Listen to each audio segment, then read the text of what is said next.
ये बहुत पहले की बात है। सोनापुर नाम के एक गांव में पूनम नाम की एक औरत अपने 5 जुड़वा बेटों के साथ रहती थी।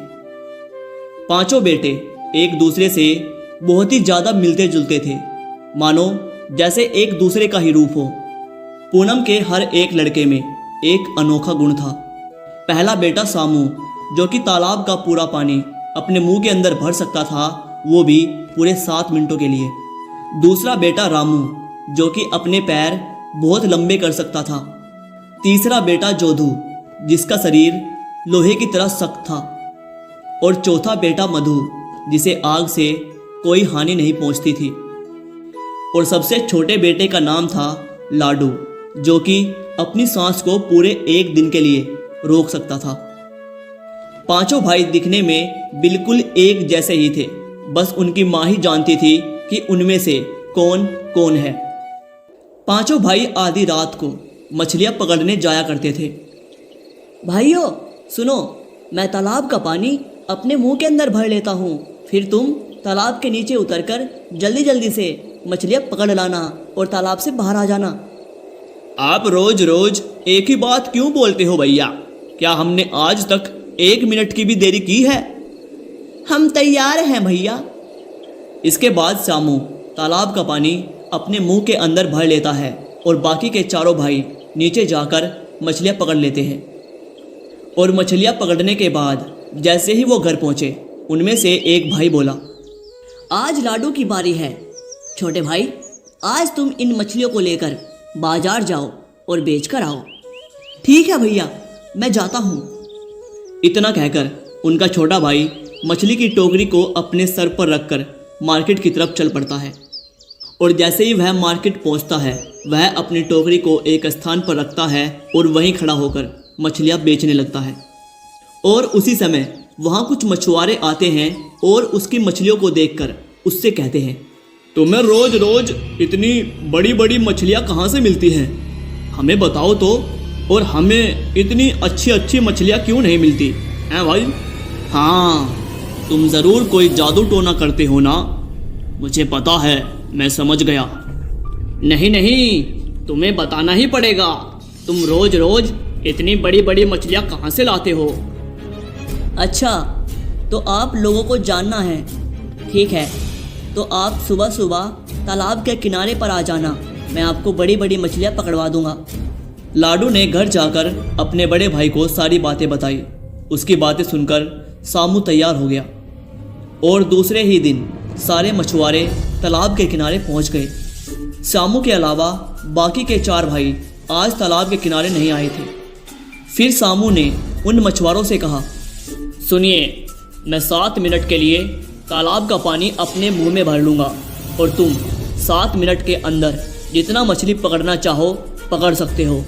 मैं एक बार फिर से कह रहा हूँ, मैं 7 मिनट से ज़्यादा तालाब का पानी अपने मुंह के अंदर नहीं रख सकता, तो आपको 7 मिनट से पहले ही तालाब से बाहर आना होगा। ठीक है, तुम चिंता मत करो, हम 7 मिनट से पहले ही तालाब से बाहर आ जाएंगे। इतना सुनते ही सामू तालाब का पानी अपने मुंह के अंदर भरने लगता है और सारे मछुआरे तालाब के अंदर जाकर अपनी अपनी टोकरियों में मछलियां भरने लगते हैं। लेकिन 7 मिनट होने के बाद भी सारे मछुआरे तालाब से बाहर नहीं निकले। और 7 मिनट के बाद जो सामू ने तालाब का सारा पानी अपने मुंह के अंदर भर रखा था, वो उसने तालाब में छोड़ दिया। और जो मछुआरे तालाब से बाहर नहीं निकले थे, वो तालाब में डूबकर मर गए। पूरे गांव में हाहाकार मच गया और मछुआरों के परिवार वालों ने सामू की राजा से शिकायत कर दी। मछुआरों के परिवार वालों की सारी बातें सुनकर राजा ने सामू से कहा, क्या इनकी बातें सच है सामू? क्या तुमने अपने मुंह से पानी छोड़कर इतने सारे लोगों को मार डाला? हाँ, ये सच है महाराज, ये सच है। पर अगर मैं अपने मुंह से पानी बाहर नहीं छोड़ता तो मेरा गला फट जाता और मैं मर जाता। महाराज, मैंने उनसे बार बार कहा था कि मैं अपने मुंह के अंदर 7 मिनट से ज़्यादा पानी नहीं रोक सकता, लेकिन उनमें से किसी ने भी मेरी बातों पर ज़्यादा ध्यान नहीं दिया, इसीलिए मुझे मजबूरन पानी बाहर छोड़ना पड़ा। और इस तरह से ये घटना घटी है महाराज। मैं आपसे फिर कहता हूँ, इसमें मेरी कोई गलती नहीं है। इतने सारे लोगों की मृत्यु का उत्तरदायी मैं तुम्हें ही मानता हूँ। मैं तुम्हें सजा देता हूँ कि तुम्हें उसी तालाब में डुबाकर मारा जाए। इससे पहले तुम्हारी कोई अंतिम इच्छा हो तो बताओ, हम उसे पूरी करने की पूरी कोशिश करेंगे। महाराज, जब मुझे मरना ही है तो बस मेरी आखिरी इच्छा ये रहेगी कि मैं एक बार अपनी माँ से मिलना चाहता हूँ। ठीक है, ऐसा ही होगा। तुम एक बार और आखिरी बार अपनी माँ से मिल सकते हो। श्यामू घर जाकर सारी बातें अपनी माँ और अपने भाइयों को बताता है। तभी दूसरा बेटा रामू, जो अपने पैरों को बहुत लंबा कर सकता था, वो कहता है, भैया भैया, आप बिल्कुल भी परेशान ना होइए। कल आपकी जगह मैं जाऊंगा। अभी आप घर पर ही बैठकर आराम कीजिए, कल मैं सब संभाल लूँगा।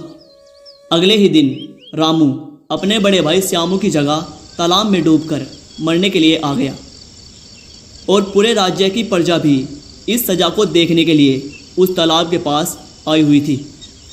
अरे, कल तो तुमने लाल कमीज पहनी थी और आज ये नीली कमीज पहन के क्यों आए हो? माँ का आदेश था महाराज, और मैं अपनी माँ का हर आदेश मानता हूँ, और अब मैं आपके आदेश का पालन करने जा रहा हूँ। महाराज, अलविदा।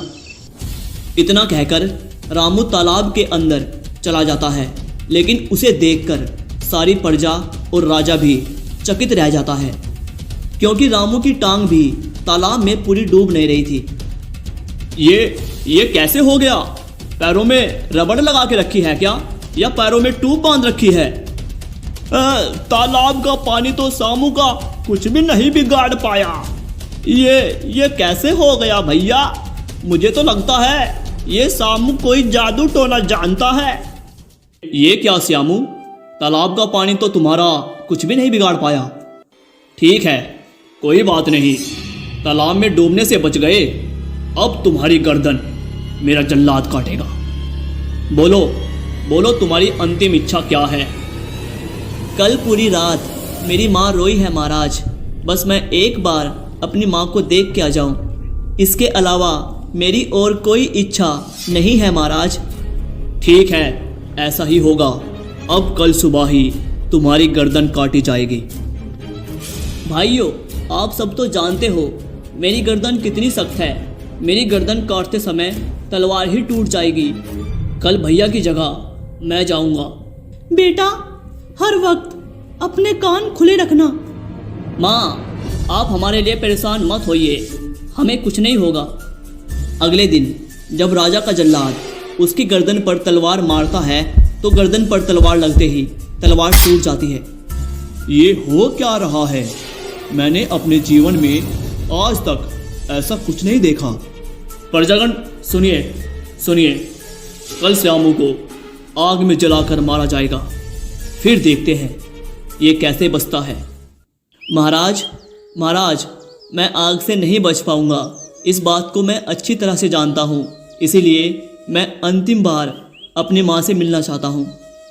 ठीक है, तुम अपनी माँ से मिलकर और आखिरी बार के लिए उसके साथ रहकर आ जाओ। अगले दिन उसका भाई मधु आग में जलने के लिए जाता है, जिसका आग कुछ भी नहीं बिगाड़ पाती। ये कैसे हुआ? आखिर ये मामला क्या है? पानी में डुबाया तो पैर लंबे हो गए, सर कटवाने की कोशिश की तो तलवार ही टूट गई, और अब आग में जलाया तो आग भी कुछ नहीं बिगाड़ पा रही। ये सामू जरूर कोई जादू टोना जानता है। अरे, ये सब क्या हो रहा है? मेरी तो कुछ भी समझ नहीं आ रहा। ये क्या? ये तो सामू को आग से भी कुछ नहीं हो रहा है। सुनो श्यामू, अब तुम्हें मिट्टी में दबाकर मारा जाएगा। बहुत हो गई तुम्हारी नौटंकी। महाराज, मुझ पे दया करके मुझे आखिरी बार के लिए माँ से मिलने की अनुमति दे दीजिए। मुझे मेरी माँ का बहुत ज़्यादा याद आ रहा है। ठीक है, आखिरी बार के लिए मैं तुम्हें अनुमति देता हूँ, क्योंकि कल सुबह ही मैं तुम्हें मिट्टी में दफन कर दूंगा। भैया, आप तो जानते हो मैं पूरे 24 घंटे के लिए अपनी सांसें रोक सकता हूँ, इसीलिए कल मैं जाऊँगा, और जब वो मुझे दबा देंगे तो आप रात को आना और मुझे मिट्टी खोदकर बाहर निकाल लेना। उसके बाद हम ये राज्य छोड़ देंगे और किसी दूसरे राज्य में जाकर अपना बसेरा करेंगे और वहाँ पर चैन से रहेंगे। यही सही रहेगा, लेकिन फिर भी मेरे बेटे लाडू अपना ध्यान रखना। माँ आप बिल्कुल चिंता मत कीजिए, देखना सब कुछ ठीक हो जाएगा। अगले दिन राजा एक गड्ढा खुदवाता है और एक बाबा को बुलाता है।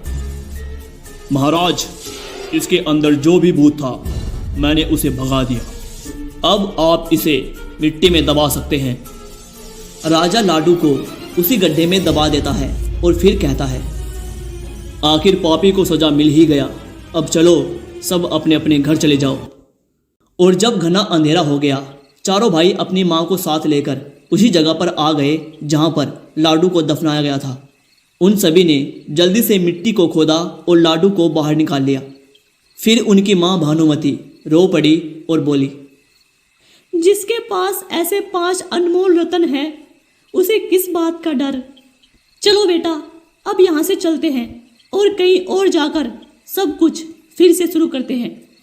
उसके बाद पांचों माँ बेटे उस राज्य को छोड़ देते हैं और किसी दूसरे राज्य में जाकर बस जाते हैं।